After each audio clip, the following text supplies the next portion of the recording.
서울 강남의 으슥한 밤거리, 매서운 찬바람이 불어오는 깊은 밤이었습니다. 화려한 네온사인 아래로 한 노인이 지팡이를 더듬으며 힘겹게 걸음을 옮기고 있었습니다. 강 회장은 이날따라 평소의 안전한 코스를 벗어나 홀로 거리를 나섰습니다. 잠시나마 누군가의 도움 없이 스스로 걷고 싶었던 것입니다. 갑자기 불어온 강풍에 지팡이를 놓쳐버린 강 회장은 중심을 잃고 차가운 보도블록 위로 쓰러지고 말았습니다. 무릎이 땅에 부딪히며 날카로운 통증이 전해졌습니다. 아, 누구 없나요? 죄송하지만 좀 도와주시면 안 될까요? 힘없는 목소리가 어둠 속에서 메아리쳤습니다. 주변에서는 분명 발걸음 소리와 사람들의 웃음소리가 가깝게 들렸습니다. 하지만 아무도 쓰러진 노인에게 관심을 보이지 않았습니다. 제발, 저 좀 도와주실 분 계시나요? 강 회장의 떨리는 목소리가 다시 한번 밤 공기를 가르며 퍼졌습니다. 그러나 돌아오는 것은 차가운 침묵뿐이었습니다. 오히려 누군가는 쓰러진 노인을 피해 큰 원을 그리며 돌아갔고 또 다른 이들은 수군거리며 지나갔습니다. 저 할아버지 술 드신 것 같은데? 아니야. 봐, 지팡이가 있잖아. 시각장애인이신가? 그래도 우리가 도우면 귀찮은 일에 휘말릴지도 몰라. 밤늦게 왜 이러고 다니시나? 경찰에 신고하는 게 나을까? 됐어. 다른 사람이 도와주겠지. 매정한 발걸음 소리만이 계속해서 이어졌습니다. 20여 분이 흐르는 동안 강 회장의 손은 차가운 땅바닥에 닿아 꽁꽁 얼어갔습니다.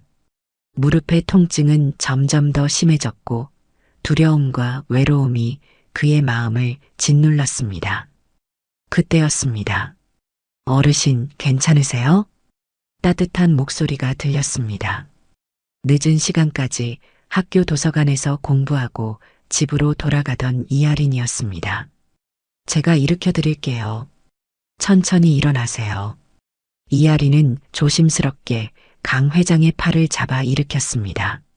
그리고 주변을 둘러보다 골목 끝에서 바닥에 떨어진 지팡이를 발견하고는 재빨리 가져다 주었습니다.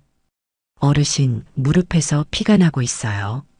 제가 응급처치라도 해드려야 할 것 같은데. 이하리는 가방에서 물티슈와 밴드를 꺼내 강 회장의 상처를 정성스레 닦아주었습니다. 차가운 바닥에 오래 접촉했던 손도 이하린의 손수건으로 닦아주었습니다. 정말 고맙구나. 이렇게 친절하게 도와주다니. 어르신, 어디로 가시려던 길이셨어요? 청담동. 집으로 가려고 했는데 제가 모셔다 드릴게요. 천천히 가시죠. 하지만 이 늦은 시간에 너도 집에 가야 하지 않니? 괜찮아요. 제 집은 반대쪽이지만 어르신을 이대로 두고 갈 순 없어요. 이하린의 진심 어린 목소리에 강 회장의 마음이 따뜻해졌습니다. 걸음을 옮기는 동안 이하린은 앞에 있는 장애물들을 하나하나 친절하게 알려주었습니다. 이쪽으로 가시면 돼요. 앞에 조그만 턱이 있으니까 조심하세요. 한참을 걸어 강 회장의 저택 근처에 도착했을 때 강 회장이 입을 열었습니다. 정말 고맙구나. 이름이라도 알려주면 안 되겠니? 이하리는 잠시 망설였습니다. 그러나 노인의 진심 어린 감사 인사에 마음이 움직였습니다. 이하린이라고 해요. 혹시 연락처도 알 수 있을까? 이렇게 큰 도움을 받고 그냥 보낼 순 없구나. 이하린은 고개를 저었습니다. 죄송해요. 전화번호는 부모님께서 모르는 분께 알려주지 말라고 하셨거든요. 강 회장은 실망한 기색이 역력했습니다. 그렇지. 요즘 세상에 그게 맞는 말이구나. 하지만 이렇게 보내기가 너무 아쉽구나. 이하리는 잠시 고민하다가 말했습니다. 제가 다니는 학교는 말씀드려도 될 것 같아요. 강남 성시려자고등학교 2학년이에요. 강 회장의 얼굴에 작은 미소가 번졌습니다. 고맙구나. 내 따뜻한 마음 꼭 기억하마. 마침내 강 회장의 저택에 도착했을 때 이하리는 안전하게 현관문 앞까지 모셨습니다. 이제 들어가세요. 안전하게 들어가시는 것까지 보고 갈게요. 이렇게 늦은 시간까지 고마워. 너도 조심히 가거라. 이하리는 강 회장이 안전하게 들어가는 것을 확인한 후에야 발걸음을 돌렸습니다. 그 뒷모습을 바라보며 강 회장은 깊은 생각에 잠겼습니다. 이토록 따뜻한 마음을 가진 소녀를 그냥 보낼 수는 없었습니다. 손자 하늘이의 또래라는 점이 더욱 마음에 와닿았습니다. 다음 날 아침 강 회장은 서둘러 아들 강재혁을 집무실로 불렀습니다. 어젯밤의 일을 알아봐주면 좋겠다. 강재혁은 피곤한 기색으로 아버지를 바라보았습니다. 무슨 일이시죠? 아침부터 강남 성시려자고등학교 2학년생 중에 이하린이라는 학생을 찾아주면 좋겠어. 어제 그 아이가 아버지를 도와주었단다. 강재혁의 눈썹이 꿈틀거렸습니다. 갑자기 여고생을 찾으라니요? 어제 무슨 일이 있었던 건가요? 강 회장은 한숨을 내쉬며 어젯밤 있었던 일을 들려주었습니다. 쓰러진 자신을 아무도 도와주지 않았던 비정한 현실, 그리고 그때 나타난 따뜻한 마음을 가진 소녀의 이야기를. 아버지, 그렇게 위험한 상황이었다니. 강재혁의 차가운 표정이 순간 누그러졌습니다. 하지만 이내 의심스러운 기색을 감추지 못했습니다. 하지만 요즘 세상에 그런 순수한 마음을 가진 사람이 있을까요? 있단다. 내가 그 아이의 진심을 느꼈어. 강재혁은 마지못해 고개를 끄덕였습니다.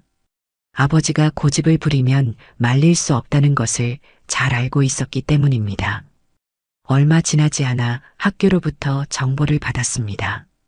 이하리는 전교 상위권의 우수한 성적을 유지하는 장학생이었습니다. 아픈 할머니와 단둘이 살면서도 학업을 포기하지 않는 모범생이라는 평가였습니다. 아버지, 확인해 보니 정말 그런 학생이 있더군요. 하지만 하늘이와 같은 학교로 전학시키면 어떨까? 강재혁은 놀란 눈으로 아버지를 바라보았습니다. 갑자기 무슨 말씀을? 하늘이가 얼마나 외로워하는지 너도 알지 않니? 어머니를 일찍 여의고 내가 바쁘다 보니 늘 혼자였잖니. 이하린이라는 학생. 하늘이와 좋은 친구가 될 것 같구나. 강재혁은 아버지의 말에 깊은 한숨을 내쉬었습니다. 아들 하늘이가 친구들과 잘 어울리지 못하는 것은 그도 알고 있었습니다. 하지만 갑자기 모르는 학생을 끌어들이는 것은 모든 비용은 내가 책임지마. 그 아이의 학비부터 생활비, 대학 진학까지 내가 한번 만나보거라. 그리고 그 아이의 할머니도 만나보고. 강재혁은 고개를 저었습니다. 아버지, 그건 너무 성급한. 재혁아, 나는 그 아이의 순수한 마음이 필요한 것 같구나. 우리 가족에게, 특히 하늘이에게. 강 회장의 목소리에는 간절함이 묻어 있었습니다. 강재혁은 잠시 침묵했다가 마지못해 입을 열었습니다. 알겠습니다. 한번 만나보죠. 며칠 후 이하리는 학교 수업을 마치고 나오다 깜짝 놀랐습니다. 교문 앞에 고급스러운 검은색 차량이 서 있었고 한 중년 남성이 그녀를 기다리고 있었습니다. 이하린 학생이죠? 네. 그런데 누구신가요? 제가 며칠 전 도움을 받으신 어르신의 아들입니다. 이하리는 순간 긴장했습니다. 그날 밤 도와드렸던 노인분의 아들이라니. 괜찮다면 잠시 시간을 내주었으면 합니다. 아버님께서 꼭 만나 뵙고 싶어 하십니다. 이하리는 잠시 망설였습니다. 하지만 그날 밤 만났던 노인분의 진심 어린 모습이 떠올랐습니다. 네. 할머니께 먼저 연락드리고. 강재혁은 고개를 끄덕였습니다. 이하린이 할머니와 통화를 마치고 차에 오르자 차량은 조용히 움직이기 시작했습니다. 저택에 도착하자 강 회장이 직접 현관 앞에서 이하린을 반겼습니다. 왔구나. 그날 밤 이후로 계속 걱정했단다. 거실로 안내된 이하린은 웅장한 실내 장식에 놀랐지만 예의 바르게 인사를 드렸습니다. 앉으렴. 할머니께는 연락드렸니? 네, 조금 늦는다고 말씀드렸어요. 강 회장은 잠시 미소를 지었다가 진지한 표정으로 바뀌었습니다. 이하린 양, 내가 제안하고 싶은 게 있단다. 우리 손자 하늘이가 다니는 학교로 전학 오면 어떻겠니? 네. 이하린은 놀라서 말을 잇지 못했습니다. 모든 비용은 내가 책임지마. 학비는 물론이고 교복, 학용품, 그리고 생활비까지. 대학 진학도 보장해주고 싶구나. 졸업 후 취업까지도. 강재혁이 불편한 기색을 감추지 못하며 끼어들었습니다. 아버님, 너무 성급하신 것 같은데요. 재혁아, 하늘이가 얼마나 외로워하는지 너도 알지 않니? 이하린 양은 하늘이와 좋은 친구가 될 거야. 이하린은 혼란스러웠습니다. 갑작스러운 제안에 어떻게 반응해야 할지 몰랐습니다. 그런 큰 제안을 받기에는 제가 거절하지 말고 한번 생각해 보렴. 할머니와도 상의해보고 우리 하늘이도 만나보면 좋겠구나. 강재혁은 못마땅한 표정이었지만 아버지의 단호한 어조 앞에서 더 이상 반박하지 못했습니다. 그때 학교에서 막 돌아온 강하늘이 거실로 들어섰습니다. 이하린과 비슷한 또래의 소년이었습니다. 할아버지, 제가 손님이세요? 강 회장의 얼굴에 환한 미소가 번졌습니다. 하늘아, 이리 오거라. 내게 소개해주고 싶은 친구가 있단다. 강재혁은 아버지의 집무실에서 초조하게 서성이고 있었습니다. 어제 있었던 일이 그의 마음을 불편하게 했습니다. 아버님, 다시 한번 생각해 보시죠.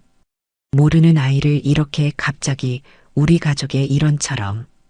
강 회장은 창밖을 바라보며 조용히 대답했습니다.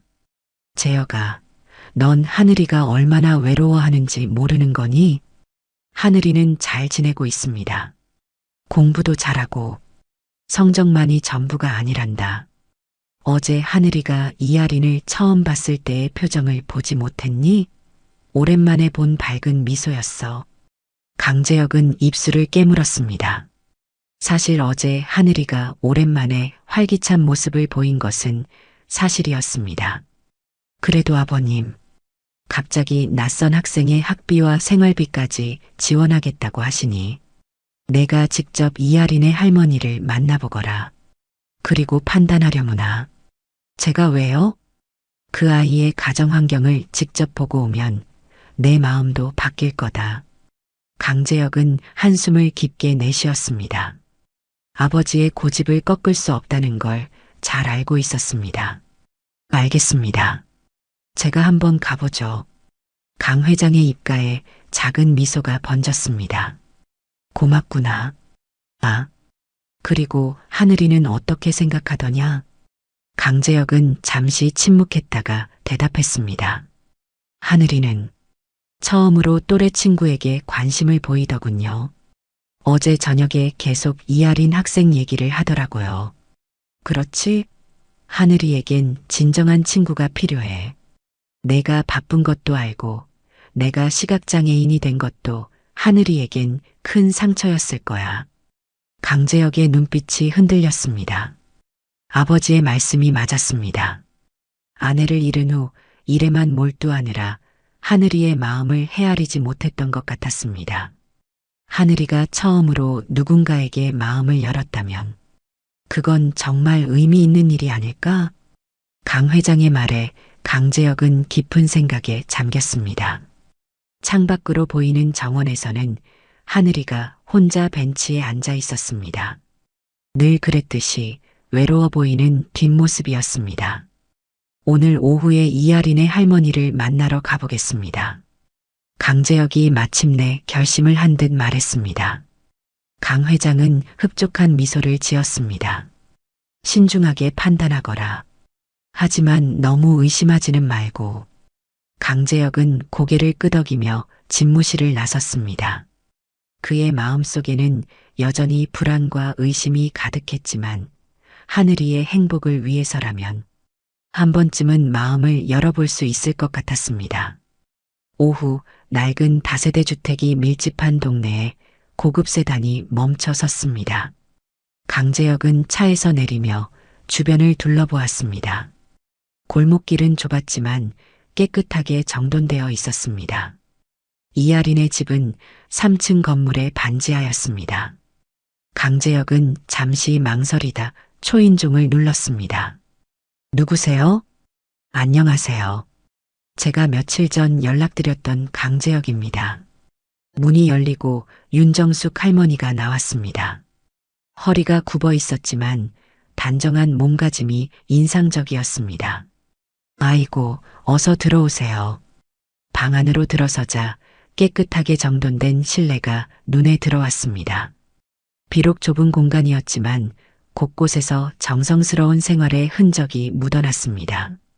벽에는 이하린의 상장들이 가지런히 걸려 있었습니다. 차 한 잔 드시죠. 윤정숙 할머니는 정성스레 차를 내왔습니다. 떨리는 손으로 차를 따르는 모습에서 긴장감이 느껴졌습니다. 할머니, 제가 왜 찾아뵈었는지 아시죠? 네. 하린이가 이야기해줬어요. 저희같이 부족한 집안에 과분한 제안을 해주셔서. 강재혁은 차를 한 모금 마시며 주변을 다시 살폈습니다. 책장에는 빽빽하게 책이 꽂혀 있었고 책상 위에는 공부하다만 흔적이 남아 있었습니다. 하린이는 공부를 참 열심히 하나 봅니다. 네. 어려운 형편에서도 늘 최선을 다하는 아이예요. 제가 아파서 못해준 게 많은데도. 할머니의 목소리가 떨렸습니다. 강재혁은 문득 자신의 아들 하늘이를 떠올렸습니다. 모든 것이 넘치는 환경 속에서도 늘 외로워하는 아들. 우리 하늘이와 같은 학교로 전학시키고 싶습니다. 모든 비용은 저희가 책임지고. 그렇게 큰 도움을 받아도 될지 모르겠네요. 하린이가 그저 당연히 해야 할 일을 했을 뿐인데. 당연히 해야 할 일이라고요? 강재혁의 눈빛이 흔들렸습니다. 윤정숙 할머니는 잠시 생각에 잠기더니 조용히 말을 이었습니다. 네. 제가 늘 하린이에게 가르쳐 온 거예요. 세상은 혼자 사는 게 아니라고. 어려운 이웃을 보면 돕는 게 당연하다고. 그 순간 강재혁의 마음속 무언가가 조금씩 녹아내리기 시작했습니다. 이 작은 공간에서 피어난 따뜻한 마음이 그의 차가웠던 마음을 조금씩 데우고 있었습니다. 화창한 봄날 아침, 명문사학 은석고등학교의 교정에는 설렘과 긴장감이 감돌았습니다. 이하리는 새로 맞춘 교복을 입고 교문 앞에 서 있었습니다. 낯선 환경에 대한 두려움과 기대감이 교차했습니다. 이하린 양 잘 왔어요. 강하늘이 반갑게 달려왔습니다. 전학수속을 밟는 동안 두 사람은 몇 번 만나 이야기를 나눴고 서로에 대해 조금씩 알아가고 있었습니다. 긴장되네요. 걱정 마요. 우리 반 친구들이 다들 기다리고 있어요. 이하린 양 소문이 자자해서. 교실에 들어서자 모든 시선이 이하린에게 쏠렸습니다. 정교 수석을 놓치지 않는 학생이 전학 온다는 소문은 이미 퍼져 있었습니다. 이하린이라고 합니다. 잘 부탁드립니다. 담임 선생님의 안내로 자리에 앉은 이하린은 강하늘과 나란히 앉게 되었습니다. 강하늘의 얼굴에는 어색했던 예전의 표정 대신 밝은 미소가 깃들어 있었습니다. 수업이 시작되고 이하린은 자신의 실력을 유감없이 발휘했습니다. 수학 시간에 어려운 문제도 척척 풀어냈고 영어 시간에는 유창한 발표로 선생님의 칭찬을 받았습니다. 이하린 양은 정말 대단해요. 저도 열심히 해야겠어요. 강하늘의 진심 어린 말에 이하리는 미소를 지었습니다. 강하늘 군도 충분히 잘하고 있어요. 그동안 혼자서 외로웠을 텐데. 강하늘의 눈빛이 흔들렸습니다. 처음으로 누군가가 자신의 마음을 이해해 주는 것 같았습니다.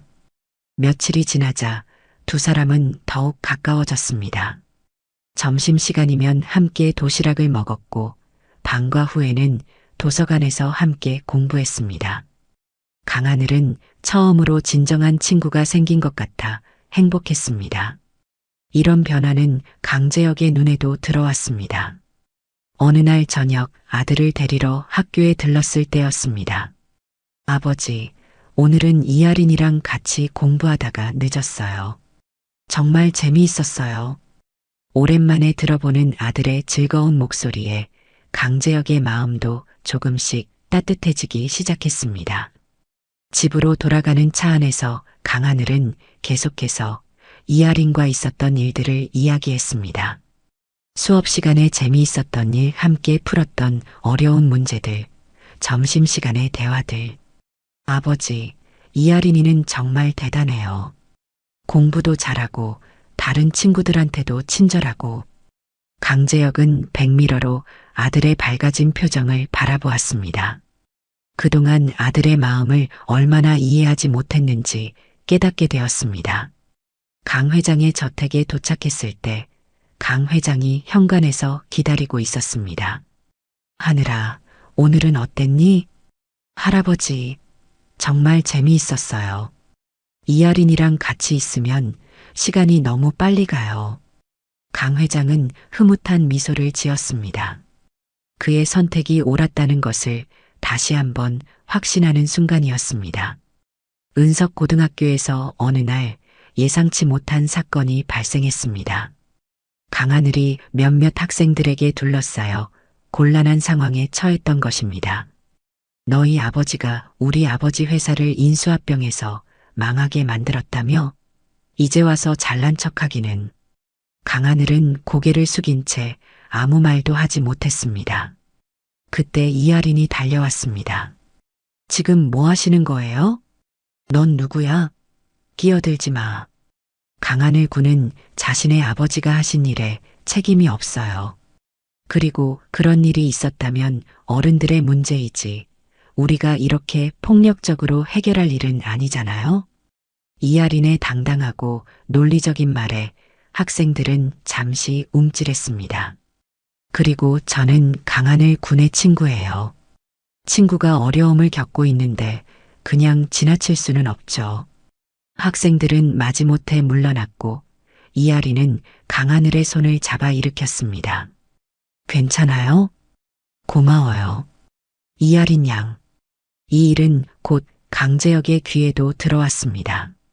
아들이 괴롭힘을 당했다는 소식에 놀랐지만 더 놀라운 것은 이하린의 행동이었습니다. 아버지, 이하린이 아니었으면 정말 큰일 날 뻔했어요. 강하늘의 이야기를 들으며 강재혁은 깊은 생각에 잠겼습니다. 처음에는 의심스러웠던 이하린의 순수한 마음이 이제는 진심으로 느껴졌습니다. 이하린 양에게 고마움을 전해야겠구나. 다음 날 강재혁은 직접 학교를 찾아갔습니다. 이하린 양, 어제 일 정말 고맙네요. 아니에요. 당연히 해야 할 일을 했을 뿐인데요.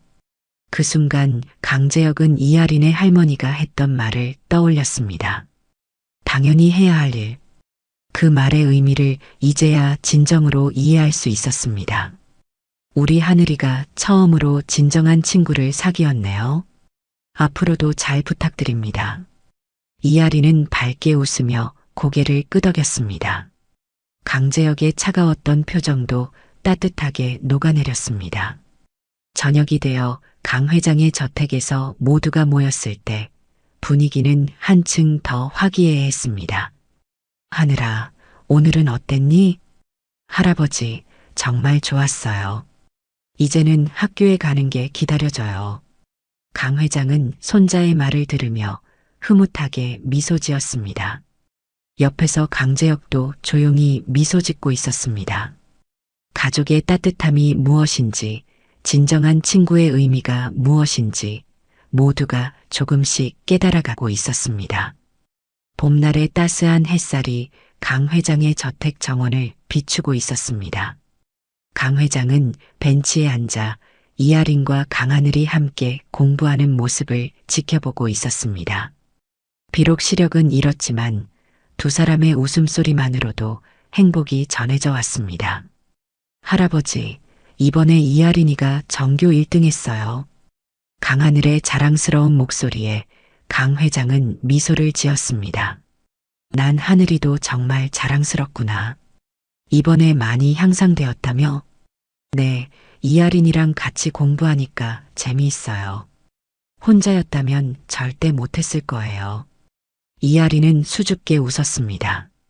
강하늘 군도 열심히 했으니까 좋은 결과가 있었던 거예요. 강재혁이 정원으로 나왔습니다. 예전의 차가운 표정은 온데간데없고 부드러운 미소를 띠고 있었습니다. 아버지, 오늘 좋은 소식이 있습니다. 그래, 무슨 일이니? 이하린이가 우리 장학재단의 첫 번째 수혜자로 선정되었습니다. 앞으로 더 많은 학생들에게 기회를 주기 위해 재단을 설립하기로 했거든요. 강 회장의 얼굴에 감동의 미소가 번졌습니다. 재혁아, 내가 그런 결정을 하다니. 이하린이를 통해 많은 것을 배웠습니다. 따뜻한 마음으로 세상을 바라보는 법을. 강재혁은 잠시 말을 멈추었다가 이어갔습니다. 그리고 하늘이가 이렇게 밝아진 것도 모두 이하린이 덕분이에요. 아버님의 선택이 옳으셨습니다. 이하린은 갑자기 눈시울이 붉어졌습니다. 자신의 작은 선행이 이렇게 큰 변화를 가져올 줄은 몰랐습니다. 이하린아, 강 회장이 부드럽게 불렀습니다. 네, 회장님. 이제는 할아버지라고 불러주면 어떻겠니? 이하린의 눈에서 눈물이 흘렀습니다. 강하늘이 다가와 그녀의 어깨를 토닥였습니다. 우리는 이제 진짜 가족이나 다름없잖아.